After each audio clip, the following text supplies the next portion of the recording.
Graduating student sa kursong Bachelor of Secondary Education si Daniel Rupert Garcia. Bilang paghahanda sa kanyang karera, nagtangka siyang mag-apply bilang English as a Second Language o ESL teacher nitong Miyerkules, May 28. Yung i-introduce yung English language sa mga non-English natives and para mas ma-enhance din po yung ability ko and yung kung may talent man sa pagtuturo ng English. Sakto po may ESL and yun po, nag-apply po ako since connected po siya sa major ko. Dahil sa maayos na performance ni Garcia sa kanyang job interview, kabilang siya sa mga mapalad na hire on the spot sa isinagawang job fair ng Office of Career Services ng Don Honorio Ventura State University o DOVSU. Ani Garcia, siya ang unang miyembro ng kanilang pamilya na magtatapos ng kolehiyo kaya't mahalaga para sa kanya na magkaroon agad ng trabaho bago pa man ang graduation ng batch nila sa darating na Agosto.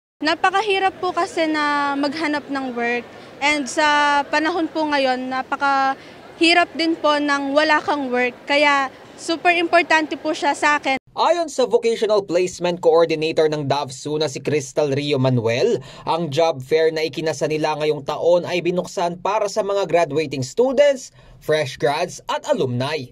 First and foremost na target natin are the alumni.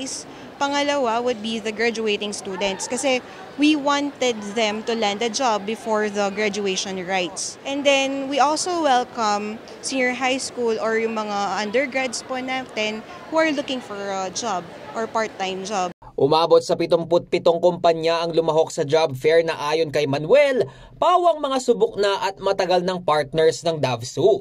Dagdag pa niya, ang job fair ay bunga ng matibay na partnership ng universidad sa mga kumpanya para sa internship at on-the-job training programs na inorganisa at inasikaso ng kanilang tanggapan. Tiwala na kami sa kanila, we already know their reputation, diba po? Tapos meron na rin kaming mga na-collect sa kanila na company requirements prior to this. Kasi if they did not submit the complete requirements, hindi po sila pwedeng magsumali dito. Kasi we also secure our students na ang ilaland nila ng mga companies are those na may mga magagandang reputation po. Sa ikatlong araw ng job fair, tinatayang nasa 10,000 job seekers ang naitala ng Office of Career Services ng DOVSU. Bagay na ikinagalak ng mga estudyante dahil naging one-stop shop daw ang kanilang job hunting experience. Kahit papano nakapag-scout na po habang nag-aantay ng graduation and yung may mga companies na din po na tumatanggap na ng mga hindi pa graduate or waiting na graduation na students po. Sana po may makuha, may magtanggap po sa amin sa mga inapalayan po namin para pag po after graduation, stable na po kami, may work na po kami agad and experience. Gusto ko po yung positive environment and gusto ko po more on sa mga offices po, like gusto ko pa sa mga paperworks. Samantala, bukod sa regular at taunang job fair, plano raw ni Vice President for Student Affairs Dolores Quiambao na mas mapalawak pa ang suporta ng universidad sa mga estudyanteng naghahanap ng trabaho. So we would like to open the campus floodgate in order yung mga partners natin can already scout potential talents.